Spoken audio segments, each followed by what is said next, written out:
in some cases, in order to lower prices, there kind of has to be some trade-off, and that's squelch demand. That's potentially lost jobs, although the good news is we haven't seen that yet. The labor market has held up remarkably well. But yeah, it's a balancing act. The Fed doesn't want to tighten too much and go too far, but it also can't just let prices keep rising, or it's going to hurt everyone even more in the long term.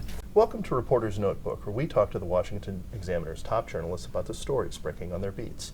I'm Jim Antle. I'm joined today by economics reporter Zach Halaschak. Zach, when you cover the economy, there are things going up, there are things going down. That's right. Mortgage rates right now, a little bit of a problem? Yeah, very high right now. They're actually the highest they've been since 2002, according to Freddie Mac, and that just really goes to show the impact that the Federal Reserve raising its target rate has kind of had across the entire economy.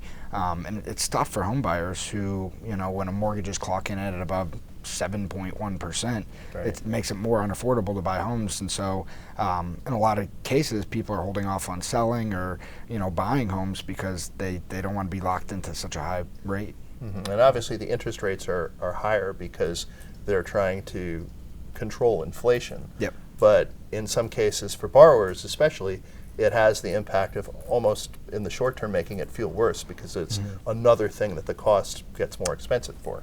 Exactly, and that's why it's so complicated. It's like the Fed has to kind of thread this needle of we need to drive down inflation, but in some cases, in order to lower prices, there kind of has to be some trade-off, and that's squelch demand.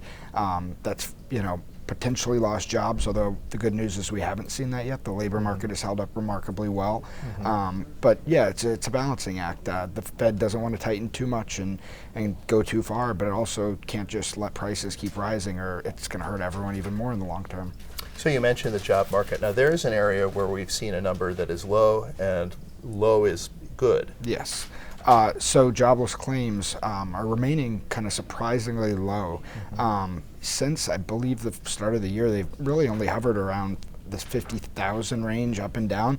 But if you look at the long-term trajectory, yes, they've risen slightly, but it's not to the extent that one would think, with the Fed having raised rates so many times in such quick succession.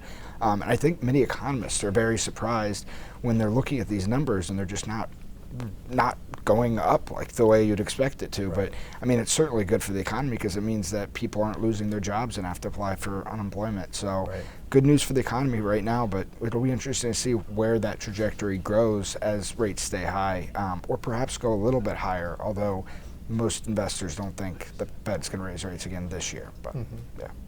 So we're on the eve of the first Republican presidential primary debate for 2024. One issue that has obviously been a very important issue for Republicans over the year is taxes. You've read their lips. Where do the candidates stand? Yeah, so a lot of the candidates haven't really gotten into the minutia of tax policy, but one item that all of them pretty much agree on is the 2017 Tax Cuts and Jobs Act. If you ever hear Trump tax cuts or Republican tax cuts, that's what it's referring to. But it was probably the biggest fiscal achievement of former President Donald Trump's time in office. And it lowered corporate tax rate. It doubled the exemption for the cap, SALT cap. Right.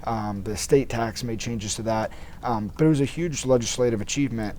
But part of that legislation, there's several provisions that are expiring in 2025, and so that's going to be a top priority for whatever administration, should they get the White House, Republicans, to extend those provisions out into the future. And it's created a pretty big fiscal cliff, which is a scenario where you have all these things coming to an end at the same time. So expect there to be some sort of big deal, and that to be a big agenda item for the Republican nominee, whoever they are.